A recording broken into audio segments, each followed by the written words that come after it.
Hello.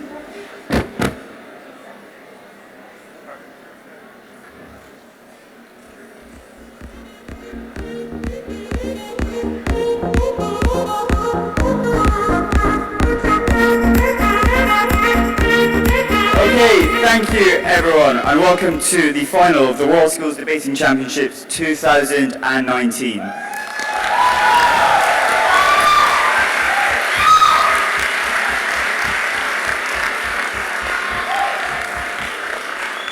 Congratulations to both finalists. On team proposition we have India.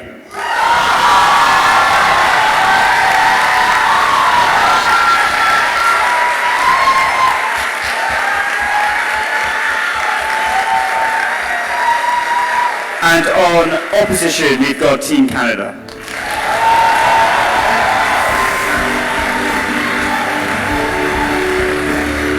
Stop playing the music. Standing orders are exactly the same as all of the many rounds you've made it through to get here. You will hear a bang at 1 minute to let you know the points of information can be offered and accepted.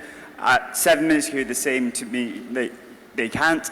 And at 8 minutes here too, which means that you should start to wrap up your speech. So, on the motion, this House regrets the glorification of soldiers as heroes. I'd like to welcome the first speaker of the proposition from India.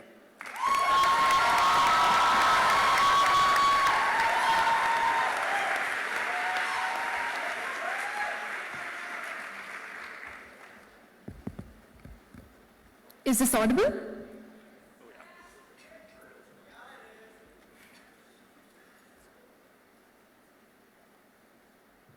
Fractured bones become fractured communities. When you can't call out a soldier that sexually assaulted you in Iraq, can't call out a general who may or may not have ordered this as a war tactic, because in a world where you think soldiers get everything right, that's when everything starts to go wrong. The glorification of soldiers strikes at the most vulnerable. We're not willing to stand for that on proposition. What is our stance in this debate? 4 things. Firstly, glorification meets often 3 critical criteria. Firstly, it means looking at soldiers as righteous and perfect. Secondly, it means seeing them as heroic, brave, courageous in a way you don't associate with any other profession of people that is working hard. Thirdly, it means looking at them as the embodiment of a nation, the representatives of your country, the people that you want when you're talking about what your country means to you, the people that are the face of it. This often looks like massive award ceremonies for soldiers, military parades, posters saying, serve your nation, this is how you can save us all. Secondly, this is a debate about a narrative, and glorification critically is about simplification. Opposition can't come up here and say, we're going to have an incredibly nuanced narrative where you say, some soldiers are glorified, some soldiers are not. Glorification is about a blanket narrative of what individuals in society believe and what their first instinctive response is when they listen to the name of a soldier. But thirdly, our alternative on proposition is respect. That is the same kind of respect you have for people like doctors who are working long shifts in the ER, but you're not glorifying them. The same kind of respect we think you should have for people like teachers and firefighters. The same kind of respect we on proposition have for our debate coaches who have missed weeks and weeks of sleep to get us to these finals. This isn't a debate, fourthly, about whether soldiers deserve this or not. It's not a debate about whether they should be, whether in a vacuum, we would rather they be glorified or not. This is a debate about what the impacts of that glorification are on soldiers, on the wider society, on the most vulnerable. 3 arguments then from proposition. No thank you. In the first speech, firstly on worsening military action. Secondly, why this hurts current and prospective soldiers. Thirdly, why this leads to toxic nationalism that worsens politics. On the first argument, worsening military tactics. We're going to talk about 3 different types of interventions in this argument. Firstly, humanitarian interventions.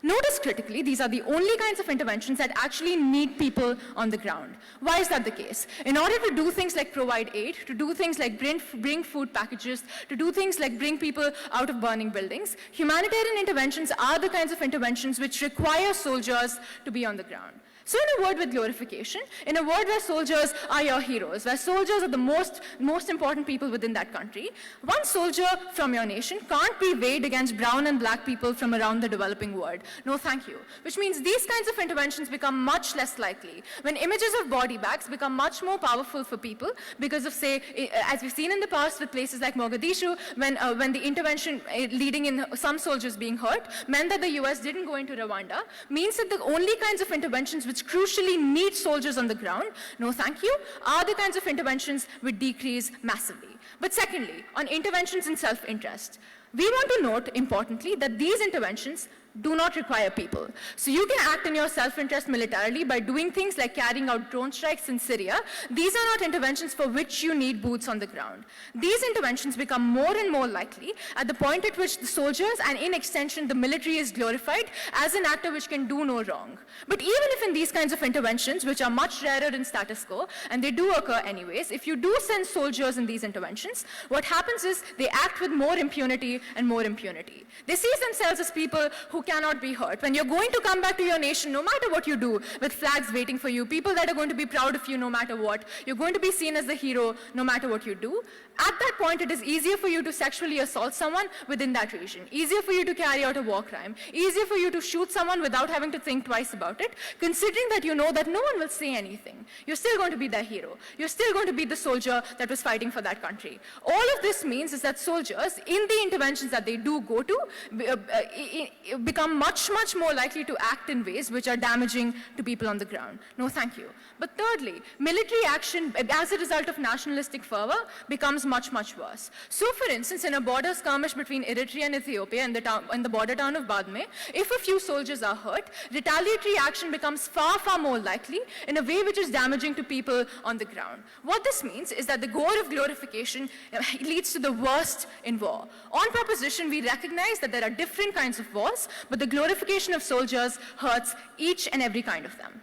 On our next argument then, why this hurts soldiers. Notice crucially that most soldiers in status quo, in a minute, are the kind of people that are poor, uneducated, not necessarily people that want to, think that this is an option which is, say, the best for them economically, but the kind of people who are pressurized into this, coerced by governments, under the saying that this is the only way for you to serve your community. Before I move on, yes.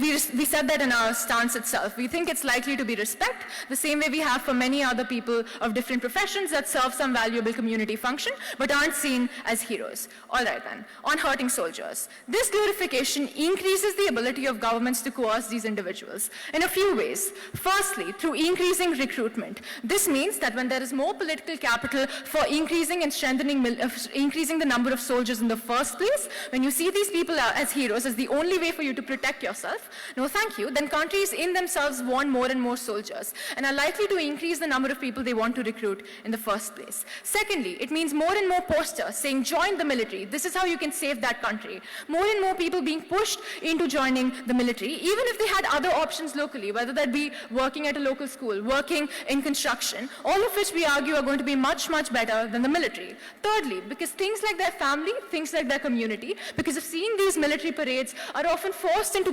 believing that this is the only way their sons can bring glory to that nation. Here's why that's bad. The military is in itself a bad employer and will always be so. Firstly, because you have to do things like kill people. This isn't something you need to do in any other profession. Being a soldier is really difficult. We're assuming that the next speaker is going to tell you more about all the difficulties soldiers go through. That's exactly why we don't want more and more people, especially the most vulnerable, having to enter this industry in the first place. Secondly, militaries get to justify incredibly harmful practices by saying this is training for the future. Even if your training means you are living in terrible beds, you're not getting fed properly, this is what wars are like. Don't worry, that'll be fine. Means that militaries often get away with terrible conditions. We recognize that militaries are a necessary evil. That is not a reason to coerce more and more people into joining this institution, especially if they would not have chosen so otherwise. But the glorification of soldiers also makes militaries much worse because they get less less and less accountable in a way which hurts these very soldiers themselves. It is harder for you as an individual soldier to call out abuses in the military, to say, this general was doing something which was deeply damaging to me. I have not received proper food for a month, at the point at which soldiers in themselves are glorified. We have seen this in countries like India, when individual soldiers have spoken against military structures,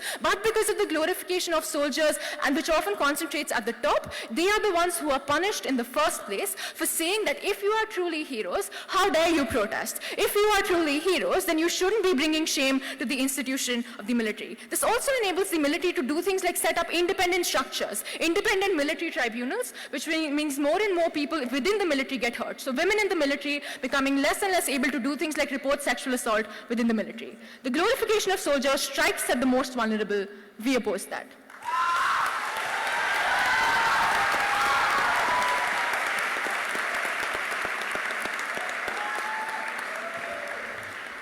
I'd like to thank that speaker. Could I recommend to both teams that they take the microphone when they're not speaking so that they can use it to offer points of information, just so that the audience can hear. So when you're not speaking, just take the microphone and put it back when you're up. Why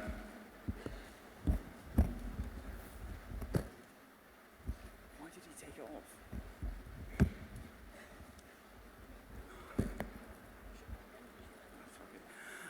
Okay, so I'd now like to welcome the first speaker from the opposition from Canada.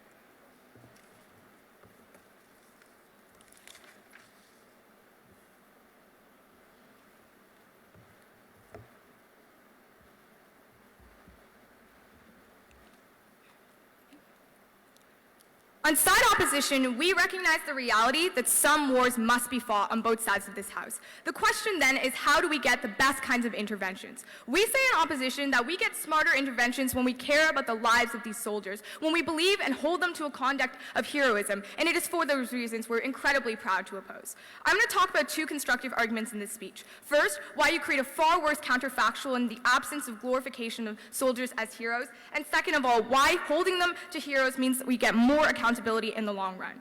I want to first get into general refutation of side proposition, but I think a lot of it is implicitly and directly clashing with a constructive case that we'll bring to you later. The first claim we get from side proposition is that you get more interventions at the point when you have more soldiers that you can take and you view them to be heroes. We think it is very unlikely that you get more of these interventions because the reason why you frame them as a hero is because you frame it around the difficulty and enormous sacrifice that they have to make to get to war. We think it is unlikely that countries would like to sacrifice the lives of these heroes, especially if they glorify them to such an extent. In fact, we prioritize protecting their lives and only intervening in smart cases. We think additionally there are far more costs than just having soldiers for going into war, so it is unlikely that states will only pick to go to interventions on their side of the House. We think that some interventions will have to be fought. We'll talk about why we get them to be smarter on our side of the House. And the next important claim from side proposition is that it's harder to call out abuses when you glorify heroes to be something special, someone infallible, and someone that are gods. We think it is not heroic behavior to commit the kinds of atrocities that they're talking about on their side of the House. So we think it is very unlikely you're able to do that. In fact, glorifying and collectivizing them as heroes doesn't mean we can't call out specific instances in which they violate the norm of being a hero. And in fact, we think there's more incentive to enact that kind of heroic behavior on our side of the House. Finally, their argument about why you harm soldiers and coerce them into lives that are very difficult is incredibly uncomparative because some people have to fight these wars on both sides of the House, and we're going to prove to you on our side of the House in our second constructive argument why that gets a far lot worse, and the types of coercion you get from mass conscription is far more coercive. So I want to talk about the first constructive argument then for side opposition about why in absence of the glorification of heroes, you get a far worse counterfactual.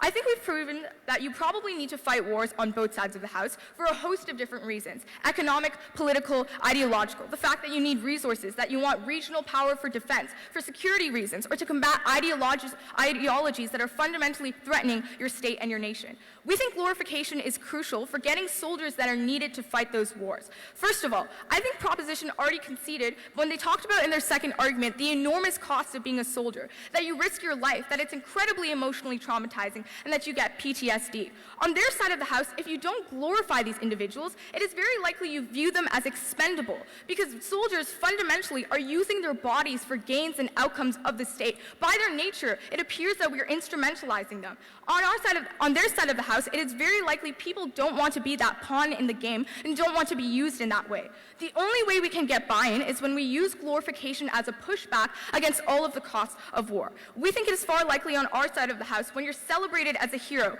when you're treated better upon the choice that you make to be a soldier during the war and after the war, that you're far more likely going to get people wanting to become soldiers. On their side of the house, all you see are the costs and the harms, and the view of you being expendable in a war where you're just another body to win and get gains means that it is very difficult to get any people that are willing to go to war on their side of the house, or the types of people willing to go to war are those that are belligerent and have the poor incentives that they characterize. That is incredible.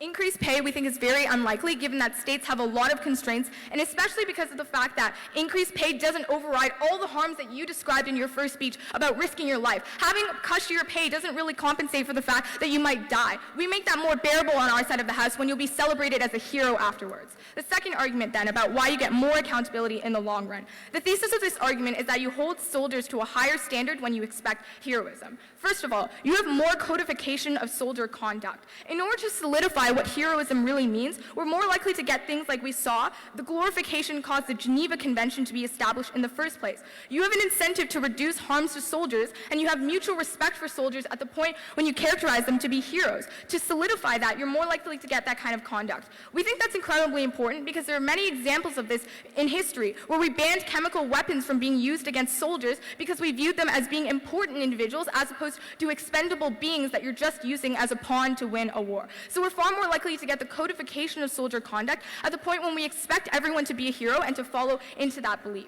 But second of all, you get more of a push for institutional accountability, like war courts to prosecute for war atrocities. For the public to buy in, we don't think it's very heroic behavior to kill other individuals, and we don't think the public or state would believe that either. In fact, we think they're likely going to set up these courts because they don't want any individual soldier to tarnish the overall image of heroism. You strengthen the principle of honor more harshly at the point when you need everyone to be a hero to buy into that collective image. But finally, soldiers themselves better internalize the act and necessity of being a hero. We think it's more likely you do things like sacrifice yourself for the greater good of the whole contingent, when you view yourself as being a hero and that you need to do that in order to serve your country. That is absolutely important because sacrifice is necessary in war sometimes to save more lives in the long run. But moreover, we're more likely to get things like individual soldiers stopping war crimes or stepping in to prevent their fellow comrades from acting in problematic ways, because you can't violate that norm of heroism, and you yourself internalize that you have to act in a proper way to enact and fulfill your right and duty as being a hero. On both sides of this debate, we need to fight necessary interventions. We support a world in which we have more power and people who opt into the military who want to defend their country as opposed to kill other individuals. We get more accountability, we get better wars, and we're very proud to oppose.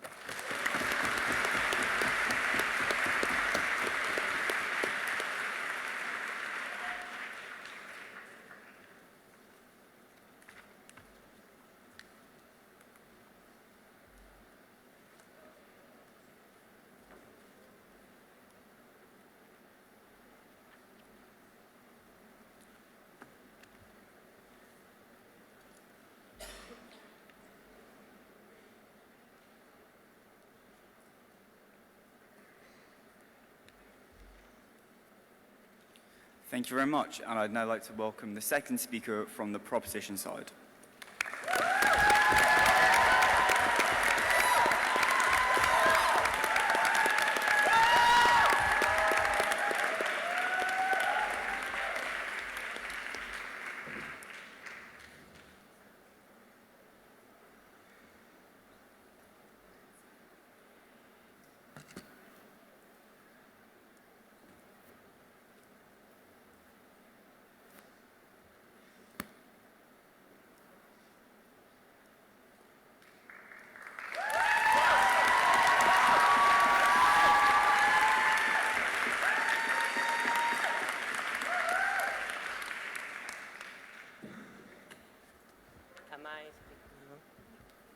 Am I speaking into the mic?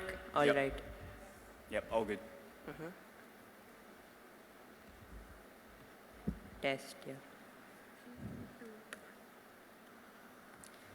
The first opposition speaker made it quite clear. They said that they want individual citizens who become soldiers, who face the coercive pressure of this narrative, and who are forced almost against their will when the alternative would be having a better paying job, a higher quality of life. They need to do things and are more likely to sacrifice yourself. Opposition wanted to have individuals being subjugated by this state-based narrative, by this glorification into an employer that is inherently bad. We think we entirely oppose that because we don't want this glorification to strike the most vulnerable. I'm going to do two things in this speech. Firstly, take a look at the two big ideas and then introduce our third substantive argument about worsening nationalism. But before that, let us take a look at what they submitted to be the likely counterfactual.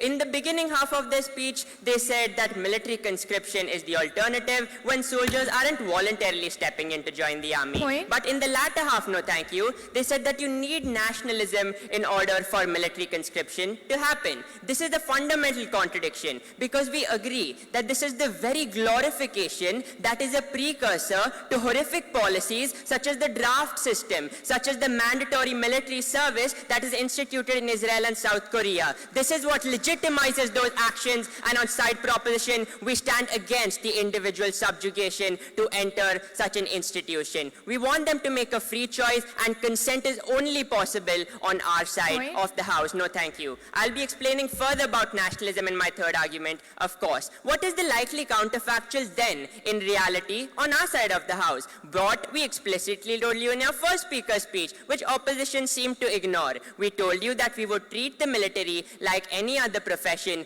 give them the general respect like any other profession, not give them the opposition's characterization of there are only costs and harms and violence, but we would simply treat it like any other profession. But how does this impact out into all of the benefits we claimed? Because this means on the point about how there would be greater PTSD funding, that on our side of the house, you view these soldiers as human beings, as fallible, as those who can make errors, as those who can have mental health problems, no thank you, as those who can be traumatized by the war in Afghanistan. These are the veterans whom we want to serve on our side of the house, not by giving them glorification to repay the risk to their life, but money to recompense them, but the services that veterans need to make sure that they feel integrated into the society, and all of that tangible support that these soldiers need, as opposed to just words of kindness and of appreciation. On to their first argument then. What did they tell us? No thank you. What they told us about the fact that soldiers are always needed and wars will always be fought. The question between the two sides and the difference that distinguishes us from them is, do we want a significant majority of the population being coerced into this institution? Furthermore, do we want this institution in and of itself to have this image of infallibility such that it can subjugate and cover up its war crimes, institute sexual assault policies, and have its own military tribunals which often do not result in transparent justice? On our side of the house, however, we recognize that military will exist, no thank you, and war is a necessary evil. But do we facilitate that by having an infinite increase in the defense budget, or should we regulate it to mitigate its worst harms and maximize its benefits? That's what side of proposition stands for on our side of the house. But then opposition made it very, very clear. First of all, not responding to our first argument, but in fact accepting our first argument when they told us no thank you, that wars need to be fought for religion, for ideological differences, and for economic reasons. What does this look like? Economic reasons means you invade another country for oil. Ideological differences means that just because you think that this is a Sunni whereas I am a Shia, you should oppress them and kill them. All of this means that on their side of the house, they actively stand as their favorite options of having the wars in self-interest, the interventions of the worst kind, no thank you, that we wanted to resolve. At this point, they have bombed the entirety of the morality reality that humans hold by introducing such morally egregious points. But next then, on to the second argument. They told us that practices within the military would improve as they are seen as good people, and we don't want to have such forms of bad things like sexual assault, like war crime reporting. But this does not engage with the significantly more sophisticated analysis we brought you. What was this? We tell you that the narrative is among people. People think that the military is great. Generals determine the policies that they institute within military. Now they have the lever of saying that we are great people and you should not be correcting us but letting us do what is in the best interest of the representation of your motherland. That's what these generals do in order to worsen these practices, and soldiers feel like they have the power to uncontrollably attack civilians. Before I move on, I'll take your point. Given that there are incentives not to snitch on other people, like a very hierarchical command structure and the fact that you are friends, what incentive do you have to snitch unless you want to preserve the image that you are a hero so that they do not scar the image of your military?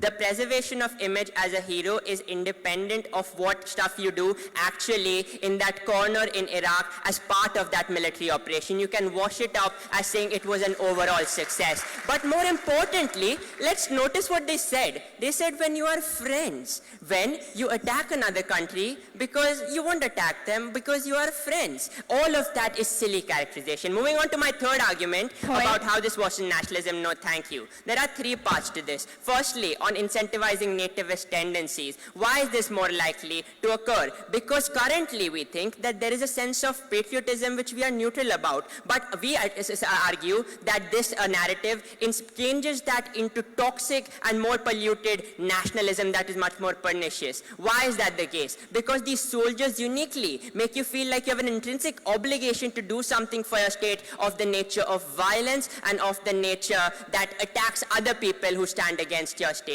This makes this form of nationalism significantly worse. But second of all, on majoritarianism, this means that military institutions, which are often advertised in conformation to the societal norms, norms such as, first of all, men having the power, they conforming to the gender roles, and the military being the servant of the nation and men being its catalyst. But second of all, on ethnic majorities, religious majorities, communities which are numerically greater in number and have more amount of influence. They can consolidate and entrench that by saying, just like it happens in Hindus in India as well as other religious majorities in other parts of the world, they can say we are the ones who stand for this nation, we are the religion of this country. But thirdly and most importantly in developing countries, what happens with the entrenchment of illiberalism? There are two ways. One, it legitimizes military coups, and second of all, it makes electoral success of military generals of the past much more likely. We see shining examples of this in the form of Bolsonaro, how wonderful he's been for Brazil, how wonderful military generals of the past have been in terms of the actual policy platform that they hold, which can be crowded out when they can say, I fought for this nation. This is key because of the fact that developing countries have nascent democracies, and we need to ensure all that we can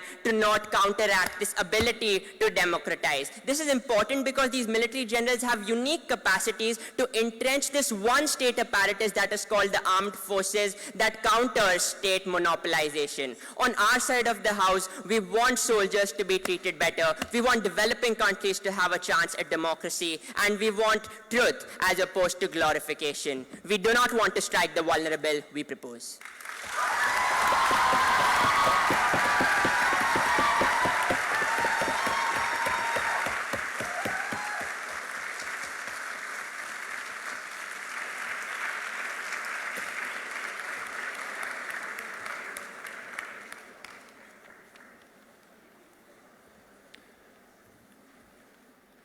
India, do you want to take the microphone back for the points of information?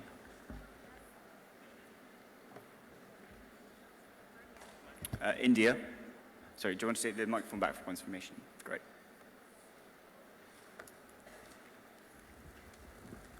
Brilliant, thanks.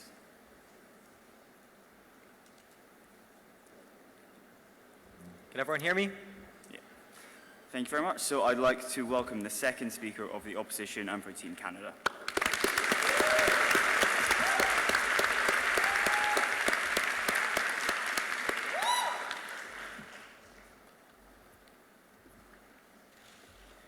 In this debate, side proposition could not just snap their fingers and say that in our world we would have treated soldiers just like doctors or anybody else that we would have respected.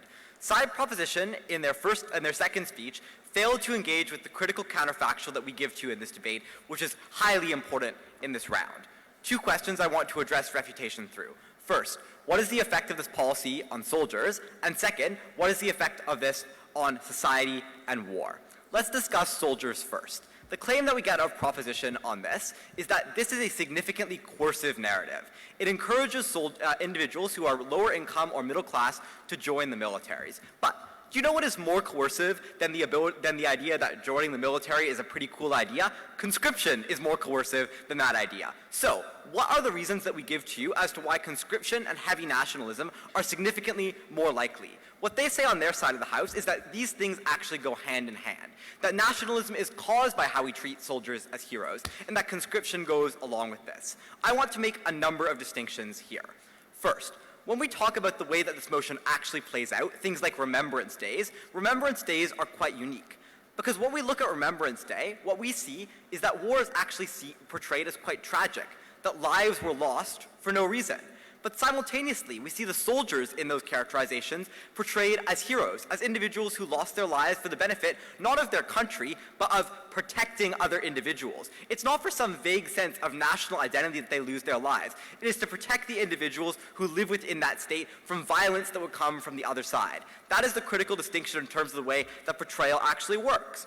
And then given that, why is conscription likely? What they say on their side of the house is that conscription becomes more likely because of the fact that you are glorifying service. But our question is this: if glorifying service works so well, then why does conscription occur in the first place? A number of reasons as to why these things are diametrically opposed. Because the way that serving in the military is glorified is about the choice to serve in the military. It is about the fact that your brave American servicemen have voluntarily gone to the military and offered to risk their lives for the benefit of that country. It is not the mere fact that you exist in the military, but the active choices that you take into those roles. Why is that critically important in the debate? Because in a circumstance in which you have conscription, glorification of the military is actually low, or glorification of soldiers. What is high is the glorification of the military. And this is what I want to make a distinction in this round. Side proposition treats this debate like this is a round about glorifying the military. That's why you get more interventions. That's why military leaders are elevated.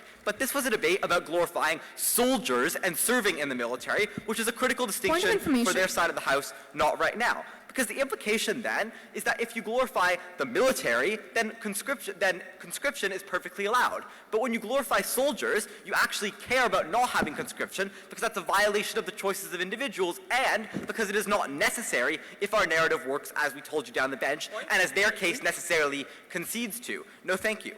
The important material that we get out of our side of the house goes woefully unresponded to in second prof. We explain that war is brutal, and that if there aren't rules to war, it is horrible for society.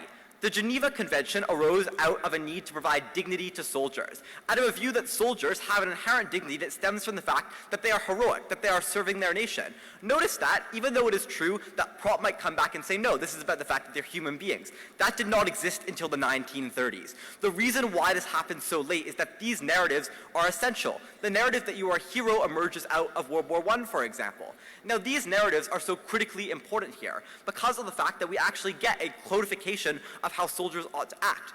That institutions like the US military, for example, have so deeply embedded into their fabric the idea of honor, the idea that soldiers act with a certain dignity and act as heroes. Now, we can debate of whether that has necessarily been true over history, but the point is that the counterfactual is significantly worse. That although militaries are prone to abuse, this is a bulwark against nationalism and a bulwark against conscription that we provide to you on our side of the house. It is a strong ideology that prevents bleeding into those worst things that could happen on side proposition. What is the effect on society and on war? Information? Sure. Eritrea doesn't glorify Ethiopian soldiers. Why won't the response just be getting more and more aggressive against soldiers of other nations if you feel like your soldiers have been hurt? Because you already hate the soldiers of other nations. It's really, really hard if you're in a war to say, oh, we're going to hate the soldiers more when you're killing them on the battlefield. That is a ridiculous premise coming out of Team India. Okay, what is the effect on society and war? What they say is that you cause nationalism and you cause political leaders that come from the military. What do we say in response? First of all, we treat them as heroes in war, not as heroes in politics. This is a critical distinction, because the emanation of heroism that comes is that you've chosen to fight for your country and made the sacrifice. While this might bleed into political life, for example, this is a non-comparative argument, because those individuals will be likely to stem into political service on either side of this debate. It doesn't ameliorate them that they served in the military any more than it would without this narrative, just because of the fact that they protected your country. You're likely to be able to take advantage of those ideologies in either side of this debate. What does Angela give to you on this that does not go responded to? What she says is that the effect on society here is massive, that it is necessary to glorify these individuals as heroes if you ever want a prospect of integration into society. So what we successfully deal with in refutation is the idea that coercion matters in this round, because we proved to you that on the counterfactual that conscription and nationalism make war significantly more brutal, that the rules go out the window, conscription becomes likely, and we are unable to capitalize on narratives that serve as a bulwark against worse advances by the military. No thank you. Moving into my third argument about why this glorification is necessary for the lives of soldiers. A number of premises to this argument. First, as every team in this debate presumably understands, serving in war is brutal. Many soldiers come back from war with post-traumatic stress disorder, for example. There's an obligation, obviously, as both sides concede, from the state to compensate these individuals in some way. What is the question then? In the case of Vietnam, for example, this was seen as a prolonged war of attrition in the jungle by the US public. But political support for veterans after the war lagged. Here is why. Because conscription was used in the case of the Vietnam War. Because those soldiers were not glorified in the same way that soldiers in World War I and World War II were. These soldiers were seen as commodities and expendable because of the conscription that existed. And because they were never glorified, the amount of political capital to spend on veteran services, the amount of political capital needed to reintegrate these people into society, give them the benefits of healthcare and of veteran services, was gone. Because that glorification never existed with conscription in that case. And then furthermore, this bleeds into the fact that we actually get more war crimes and awful accountability on their side of the house. Why? Because soldiers serve multiple tours of duty. When you're plagued by flashbacks, post-traumatic stress disorder, that was when it becomes significantly more likely that on the battlefield you make the wrong decision in the split second and you disobey codes of honor that cease to exist for soldiers on their side of the house. But furthermore, we provide solace to families in the case of death. If you just respect soldiers as you would a doctor, for example, that provides little solace to families when they return. But when society actively glorifies these individuals, that actually means that not only are individuals incentivized, so this helps us with our mechanism as to why conscription is unlikely, but provides solace to society and families in the loss. What we recognize in this debate is that no matter what anyone in this room says, war is going to continue to happen. Second prop concedes this. So the question in the round is how you would like war to arrive.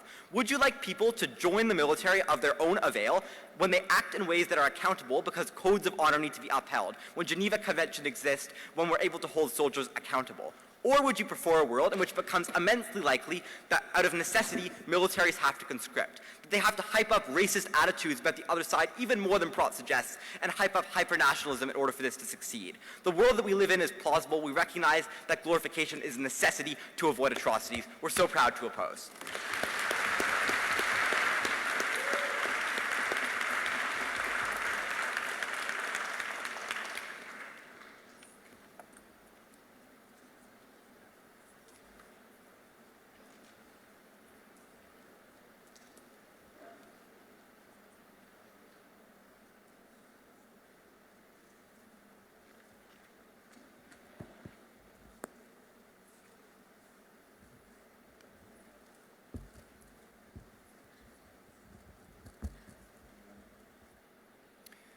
Canada, do you want to grab the microphone? Thanks.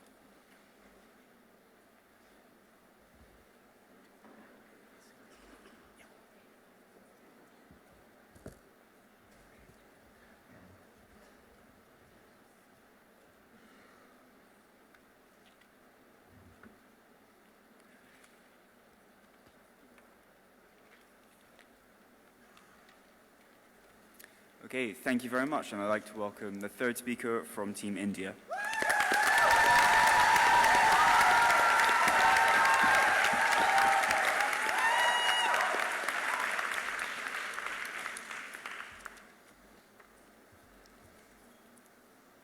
Across Type 2 speeches, Team Canada has had a conflicting characterization about how powerful this glorification is. Because when it was convenient for them, they told us that this glorification is the one thing that will ensure that veterans with PTSD are treated, the one thing that will ensure we don't have unnecessary interventions, the one thing that will ensure that military conscription doesn't happen. But then in their second speech, when they were responding to our arguments, they also said, don't worry, people engage in political service anyway, and glorification isn't that powerful. You hate your opponent's soldiers anyway, the glorification of your military doesn't change much.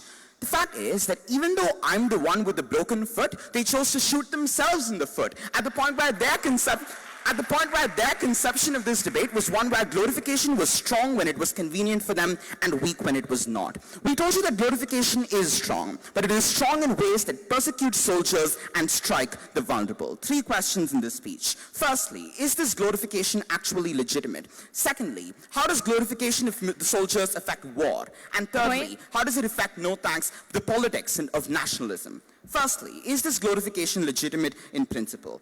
Let's just start by dealing with their weird comparative, that in the absence of military glorification, that's when military conscription happens. I just want to point out that the first speaker's argumentation, a significant chunk of it, relies on public pressure substantially influencing governments. Note that the people don't want to be conscripted. They want to go on with their daily lives, they want to go to college, that kind of thing. However, in a world with glorification, the fact that people don't want to be conscripted is outweighed by the fact that by the understanding that being in the military is a really good thing, by the poster in your school, by the march past that you take every morning, by the pledge and the national anthem that you sing. Your understanding is that being a soldier is a fundamentally glorifiable and honorable thing. That makes it more likely that the public supports military conscription in the first instance. So if they were really worried about policies like military conscription, it is in their world that political support for military conscription exists. Their own analysis on political support conflicts with this characterization. Because essentially, if the military, no thanks, isn't glorified, it makes it less likely that governments are able to justify military conscription to their people. Much less likely that ordinary individuals in Israel, in South Korea, in Singapore, as our second speaker pointed out, become part of this military conscription, have their choices violated. But then they said, don't worry. The next thing they say is, more people abandon... Hold on. Yeah. The next thing they say fundamentally is this understanding that, you know what, we want more people, no thanks, not abandoning their posts. We want more people doing things like sacrificing their lives. But that was essentially the principle that we introduced to you. That is that glorification acts as a coercive pressure on the most disadvantaged within the military. Fundamentally, what we told you on Team India is that the nature of this glorification not only acts as a coercive pressure, it acts as a justification for making conditions for soldiers on the ground substantially worse. Why is this the case? Because if you really want to attract a large number of soldiers to your military, they themselves recognize the importance of this. In our world, the military is likely to offer soldiers decent pay, likely to invest in its Veterans Affairs no thank you programs, likely to ensure that soldiers don't return with PTSD. But when the narrative is that being a soldier is a good in itself, it makes it far less likely that these kinds of policies come up. So when the second speaker makes an argument on we ensure that soldiers with PTSD are much better off, it's interesting that they didn't engage with the preemption we gave you in our second proposition speech for why, in fact, understanding these soldiers as infallible heroes makes it less likely that you perceive these soldiers as being able to experience PTSD, as being able to be individuals with imperfections, with flaws that we need to correct for, that we need to protect. This kind of protection is actively undermined in favor of a coercive narrative in their world. Let's talk then about what the kinds of war that occur is and why it is particularly problematic. Because they told us that not being a hero, it is not being a hero if you engage in war crimes, if you engage in abuse, and that the narrative of soldiers equals heroes will ensure that abuse is more likely to be called out. But the problem is that governments and military structures have a choice about whether they want these war crimes revealed, whether they want people to be held accountable. What the glorification of the military does, second speaker, what the glorification of soldiers does, second speaker, is it results in the glorification of the military. Why? Because the military is the sum of its parts. It is the generals. It is the people at the top of its tribunals. The military isn't an abstract entity called the Indian Army. It is the people within the military who make decisions, who control military structures. That means, as our second speaker pointed out, military tribunals get to decide whether to reveal war crimes, whether to not. But when you don't call this out, it seems unlikely that the state contradicts a narrative of these soldiers being glorified. Because if there are hundreds, thousands of cases of war crimes, you can reveal all these war crimes and say, We want our soldiers to be heroes, but if your conception is that these soldiers are already heroes, that seems like a contradictory option that the average person doesn't understand. That's why we told you in our first speech that these narratives aren't nuanced, because for glorification to exist, it essentially cannot be nuanced. The likely option then is the covering up of war crimes and the covering up of atrocities. But what we told you is not just that this reduces military intervention, as their first speaker would have you believe, or increases military intervention, as their second speaker would have you believe. Our argument was more nuanced, that there are different kinds of military intervention, and all of them are made substantially worse in their world. Humanitarian interventions that require soldiers don't have soldiers sent to them because of the body bag effect in which people fear their soldiers' lives being lost. Interventions that exist in self-interest make things like drone strikes far more likely, as we pointed out in our first speech, far more destructive mechanisms to destroy the lives of people. And interventions exist in nationalistic fervor. You don't hate the opponent soldiers anyway. Perniciously, we argued on Team India that what is likely to occur instead is a retaliatory strike. So, for example, when Pulwama in India was attacked, the nationalistic Indian government sent the Indian military back to Pakistan to engage in large-scale retaliatory strikes. Those were the kinds of strikes that we did not support. Intervention becomes far, far worse in their world and far more frequent. The kinds of interventions that occurred were particularly problematic. Let's look then, finally, at the third question in this debate. Let's talk about the effects on nativism and nationalist politics. We gave you an argument in our second speech about why this substantially worsens nationalism, this substantially worsens the political trends and ideologies that exist within society. And we told you two things in particular. Firstly, we pointed out that nativism in general becomes more likely at the point where the soldiers who are protecting your borders are the ones who are glorified, are the ones who are the representatives of the state sacrificing their lives for you. But the conception of a soldier that our second speaker pushed is that soldier who is male, who is white, who belongs to a majority community, who fulfills the stereotypes of what it means to be a soldier. But even more perniciously, Team Canada never engaged with what this looks like in the developing world, where politicians who use the military as their apparatus are more likely to get into public service. The second speaker says, oh, they'll get into public service anyway, nationalism is a problem anyway. But if the glorification of the military is really that powerful, it becomes far more powerful for a politician to say, you know what, I was a part of the military, you should honor me. Even more perniciously, in post-conflict societies, what this looks like is in areas of civil war. After a civil war, it is the victors who get to decide. And even more perniciously, as our second speaker pointed out, military coups become much worse and much more legitimized. So if the military decides to overthrow a government and become oppressive, it is much harder to call it out. So if they really cared about the lives of innocent civilians within these nations, they wouldn't have dropped the entirety of that argument except for a one-line response. Interventions are more frequent when they are pernicious and less frequent when they are important in their world. The glorification of soldiers strikes the most vulnerable. We stand on Team India.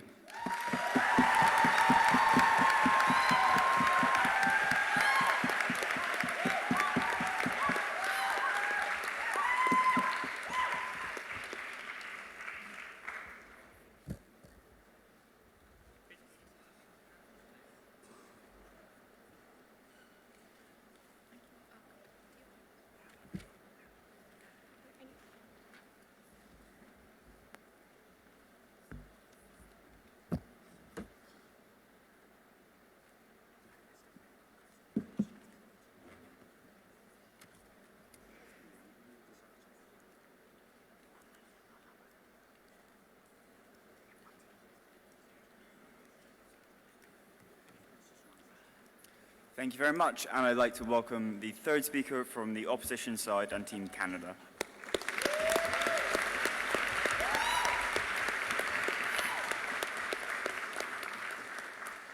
Test.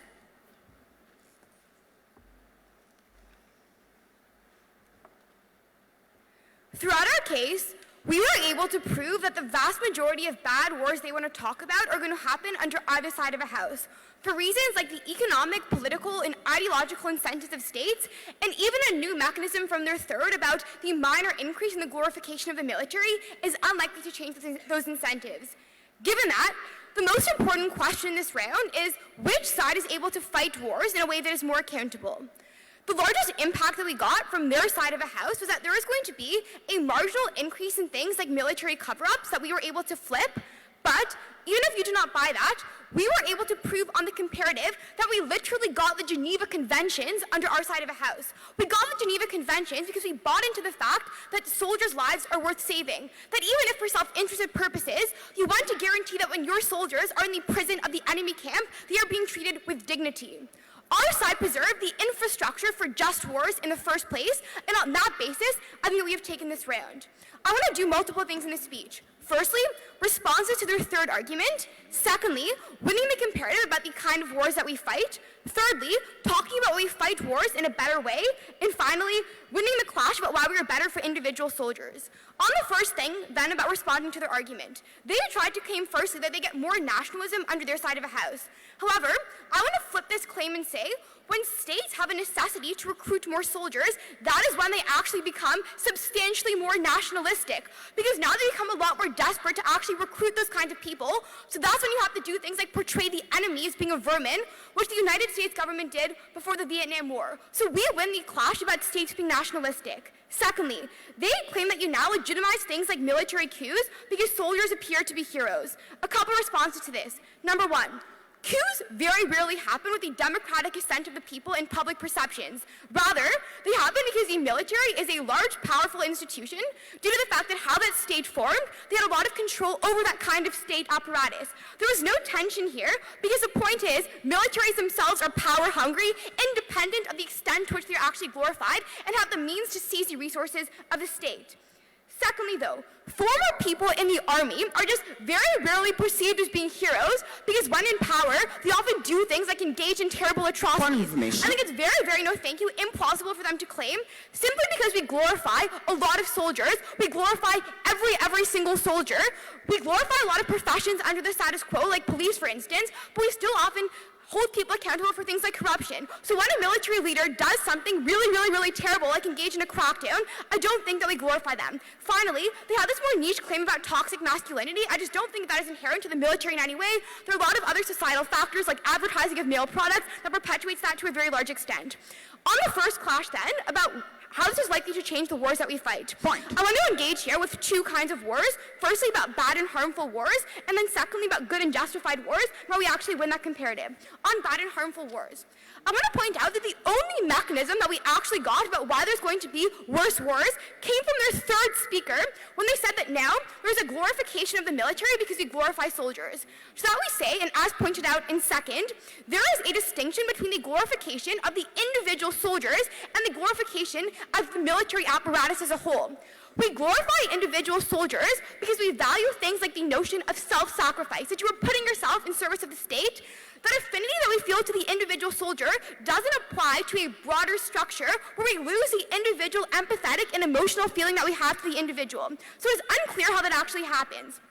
But secondly, I think that we can actually flip this claim and explain why bad wars are less likely to happen under our side of a house. Because as we explained in first, you're a lot more likely to want to, no thank you, regulate and check the actions of your own state when you buy into the fact that the lives of a soldier actually mean something. That when your state is trying to engage in a reckless kind of intervention, you now hold them accountable. You check them politically because you do not want people who you care about, your heroes, to die in vain. So we actually win the comparative about bad wars. The second comparative, though, that they fueled in first was about humanitarian interventions. Point of information. To be very, very clear here, I'm unclear about what their mechanism was as to why they get less of those interventions under their side of a house. I would actually claim that we get more humanitarian interventions because at the point at which we actually perceive that soldiers are heroes, we want them to fulfill that trope of heroism. And that comes when you're able to do things like protect innocent lives. Like when there is a genocide, the soldiers stepping up and actually fulfilling the notion that they are heroes. So in terms of justified wars, we are better in that capacity. Before I move on to the second clash point about how we fight wars, I'll take your POI. Governments don't see soldier lives as expendable because losing soldier lives makes them less likely to win conflicts. However, the glorification of soldiers makes civilian lives seem expendable. How do you prevent that in your world? So I'm unclear about why this makes civilian lives seem expendable whatsoever. I think if anything, civilian lives are better under our side of a house because you don't engage in the toxic kind of nationalism that dehumanizes civilians from the enemy camp that they have to use under their side of a house to recruit more soldiers. So on the clash about how we fight wars in better ways, the first claim that we forwarded under this argument is that the comparative is highly likely to be conscription because fewer people are going to voluntarily opt in, which was literally the mechanism for their second argument. We finally heard a couple responses from third that attacked the argument. Firstly, they said that people don't want to be conscripted.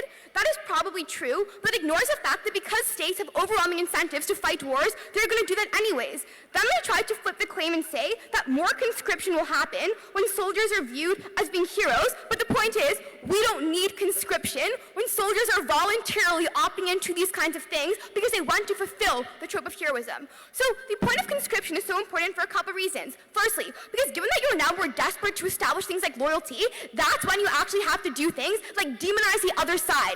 That's when more war crimes start happening. But secondly, you have more inexperienced men who are more likely to do things like commit mistakes during war. The second point of clash under this theme was about individual soldiers, no thank you, who they claimed are now going to act with impunity.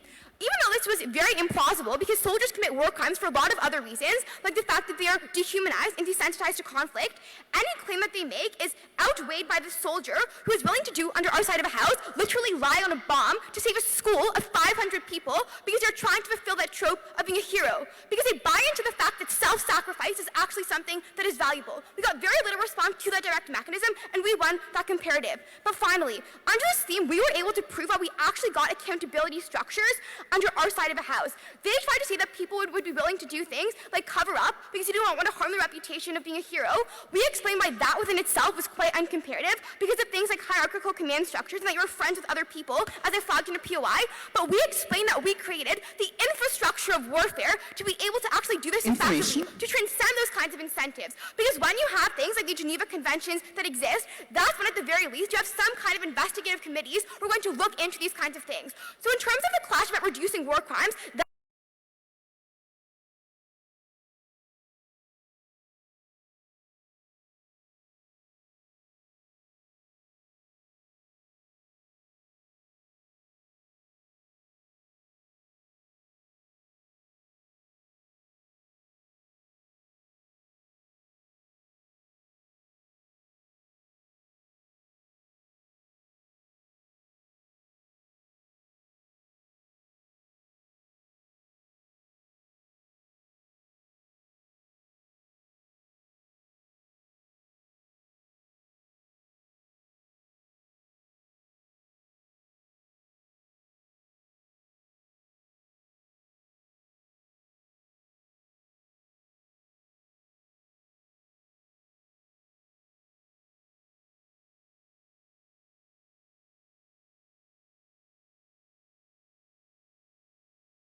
Thank you very much. And now we move on to the reply speeches. These are 4 minutes in length. There are no points of information, and you'll hear a knock or a clap at 3 minutes to let you know you've got 1 minute remaining.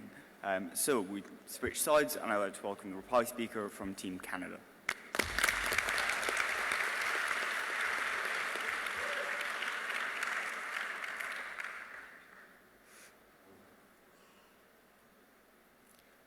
At the end of this debate, side proposition's case is dependent on a false characterization of what glorifying heroes and glorifying soldiers really looks like. Their claims about more abuse, more justification of conscription, more interventions are dependent on claims like, now we'll view these individuals as infallible, now we'll view that being a soldier is actually a good thing and that it's beneficial.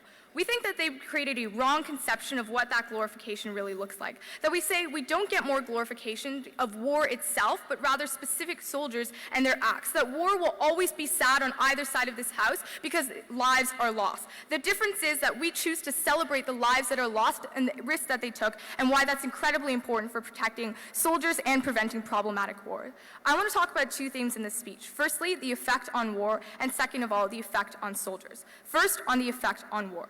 So their claims about getting more interventions are fundamentally dependent on the characterization that now you have to glorify war as well when you believe that you get more soldiers. We think it's unlikely glorifying soldiers as heroes also translates to glorifying war itself. Because we told you from the beginning with our second speaker that intuitively when we look at celebrations like Remembrance Day, it is sad because war took lives, because it's awful that you lost your brother. That's why we think it is very unlikely you get that kind of rogue intervention on their side of the house. The reason why you characterize them as heroes is because they went through immense stress and pain, and that's why we're unlikely to get more of those interventions. We furthermore showed you that there are other cost to interventions, that their side concedes it's usually unpopular to go into wars, and that the types of wars that we get, if we get more sympathy, are kinds of good humanitarian wars.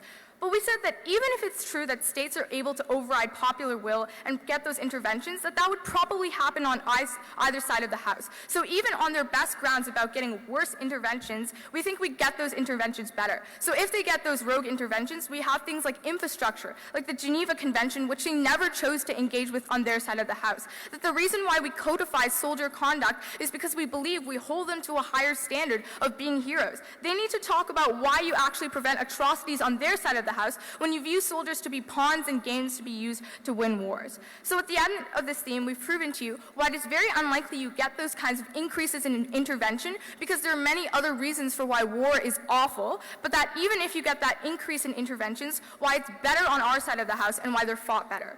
But the second theme is then about the effect on individual soldiers and their lives.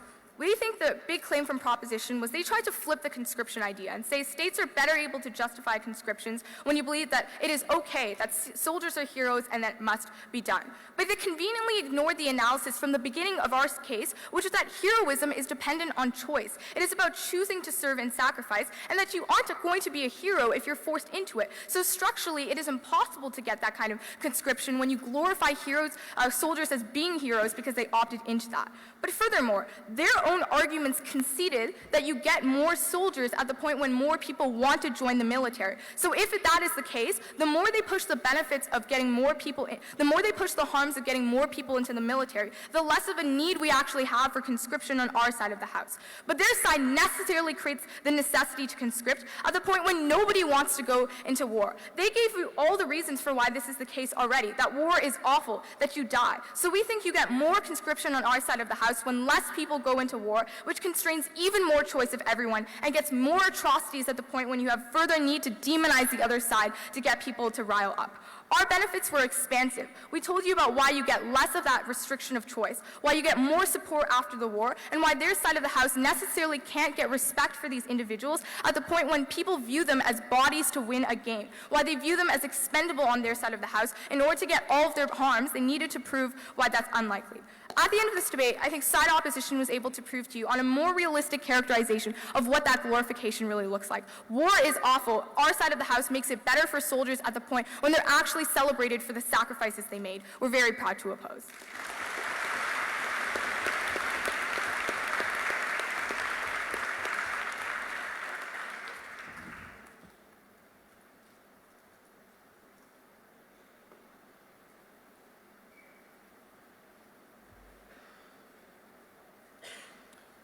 Thank you very much. And I'd now like to welcome the reply speaker from India to conclude the case for both Team India and the debate as a whole.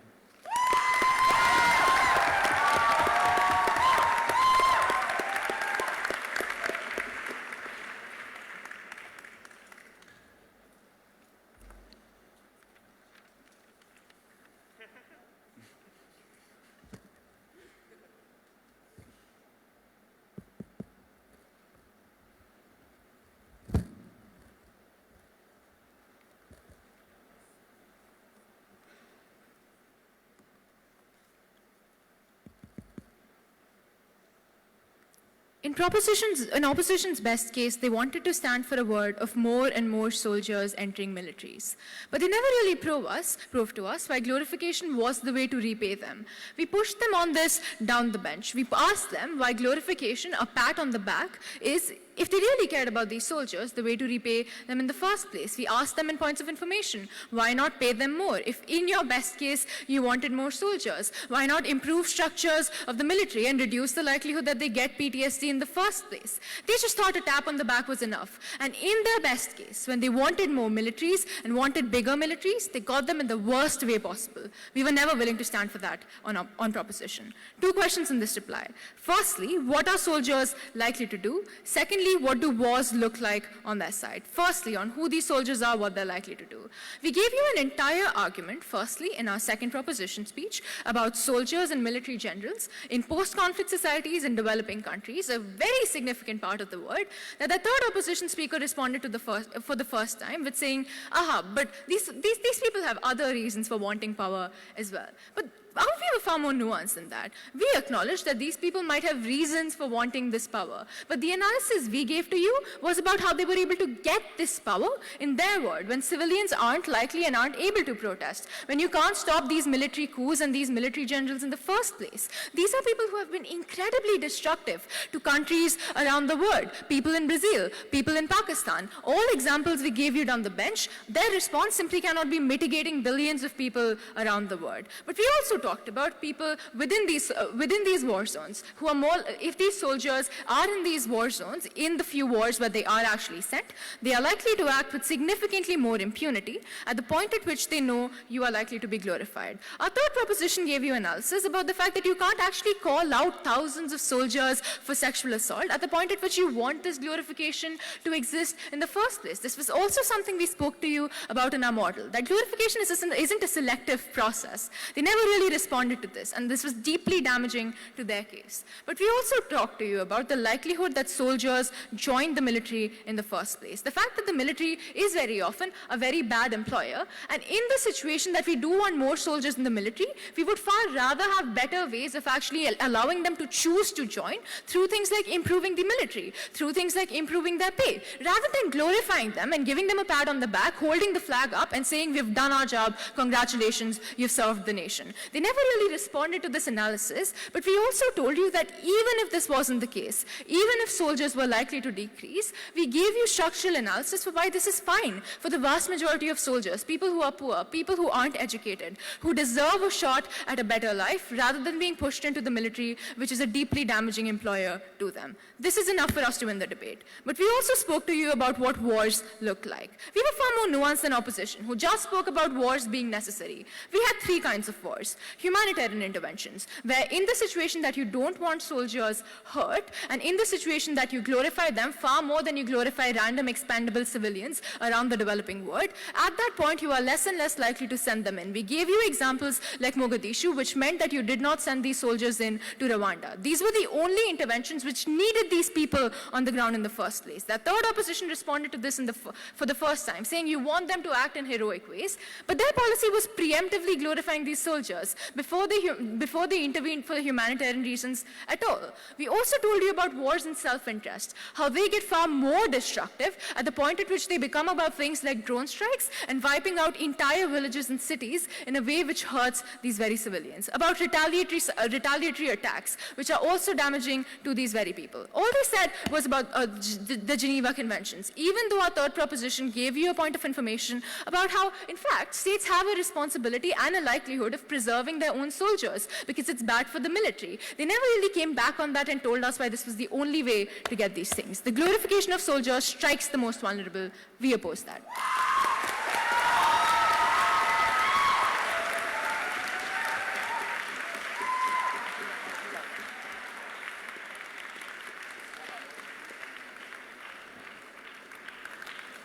I'd like to thank that speaker, indeed all the speakers, for a fantastic debate. Can we give them all another round of applause?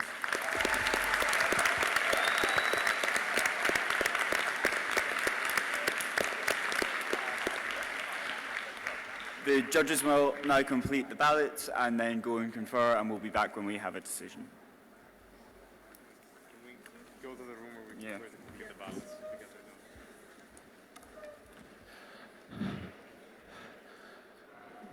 So at this point, I'd like to invite the drinking panel to join us in Martin 1 in one of the rooms. For everyone else delegation, there's ice cream downstairs on the first floor, please. We need your help because we will be changing this room to a dining room. So I would need everyone to please leave the venue, have ice cream downstairs. We will come back up here in 25 minutes for the room to be set up. I would ask your help to actually take your belongings with you, and we'll come back up here in about 25 minutes. Please enjoy the ice cream downstairs. I will get someone to take the drinking panel to Martin 1. Just give me a second, please. Martin 1. It's across the building. I'll get a staff. Scott, just stay there. Stay there, stay there. How is Martin 1 นี้?